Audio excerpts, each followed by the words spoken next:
కూటమి ప్రభుత్వంపై మాజీ మంత్రి గుడివాడ అమర్నాథ్ తీవ్ర స్థాయిలో విమర్శలు గుప్పించారు. రాష్ట్రంలో ఉద్యోగుల కడుపు మంటకు ఎమ్మెల్సీ ఎన్నికల ఫలితాలే నిదర్శనమని అన్నారు. ఎవరు గెలిస్తే వారే మా అభ్యర్థి అని చెప్పుకోవడం సిగ్గుచేటు అని మండిపడ్డారు. రఘువర్మ ఓటమి తర్వాత తమకు సంబంధం లేదని మంత్రి అచ్చెన్నాయుడు అనడం విడ్డూరంగా ఉందని ఆగ్రహం వ్యక్తం చేశారు. ప్రభుత్వ పనితీరుకు ఎమ్మెల్సీ ఎన్నిక ఫలితమే నిదర్శనమని తెలిపారు. విద్యాశాఖకు మంత్రిగా సీఎం కుమారుడు లోకేష్ ఉద్యోగులకు పీఆర్సీ ఇస్తామని మోసం చేశారని మండిపడ్డారు. అందుకే టీచర్స్ ఎన్నికల్లో కూటమి మద్దతు ఉన్న అభ్యర్థిని చిత్తుగా ఓడించారని ఎద్దేవా చేశారు.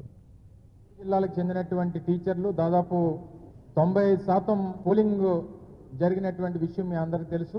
తద్వారా పోలైనటువంటి దాదాపు 20,000 మంది ఉపాధ్యాయులు వేసినటువంటి ఓట్లు గాను వచ్చినటువంటి ఎన్నికల ఫలితాన్ని కూడా నిన్న ఈ ప్రాంత ప్రజలందరూ కూడా చూశారు. సరే, ముందు నుంచి మా తాలూకా స్టాండ్ వైఎస్ఆర్ కాంగ్రెస్ పార్టీ తాలూకా స్టాండ్ కానీ లేదా మీ తాలూకా పాత్ర ఏంటి ఎన్నికల్లో అనేటువంటి విషయాలు చాలా సందర్భాల్లో పత్రికా మిత్రులు చాలామంది అడిగారు.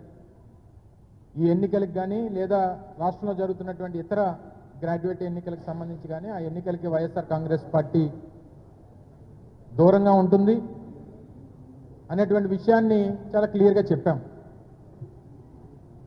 అయితే నిన్న ఫలితాలు వచ్చిన తర్వాత తెలుగుదేశం పార్టీకి అలాగే కూటమికి సంబంధించినటువంటి నాయకులు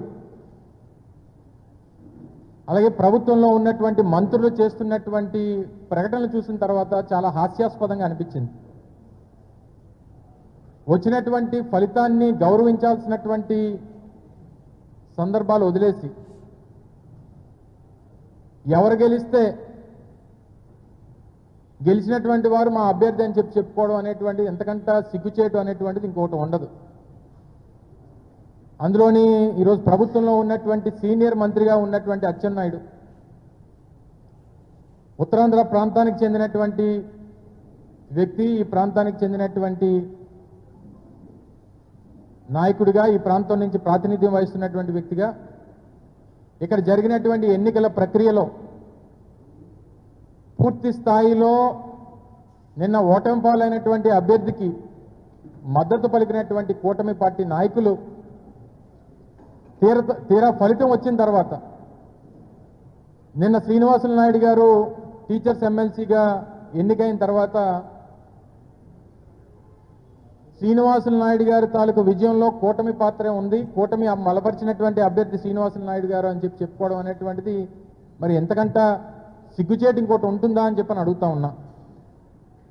మీరు అధికారంలోకి వచ్చినటువంటి కేవలం ఈ 9 మాసాల్లో నేటికి కరెక్ట్గా మార్చి 4వ తారీఖు 9 మాసాలు పూర్తయింది. 9 మాసాల్లో ప్రభుత్వంలో పనిచేస్తున్నటువంటి అత్యధికమైనటువంటి వ్యక్తులు ఉపాధ్యాయులే. ఎందుకంటే దాదాపు రమరమే 6 లక్షల మంది ప్రభుత్వ ఉద్యోగస్తులుంటే అందులో 1,80,000 1,90,000 మంది ఉపాధ్యాయులే ఉంటారు. అంటే 100కి 30% మంది ఉపాధ్యాయులే ప్రభుత్వంలో పనిచేస్తుంటారు.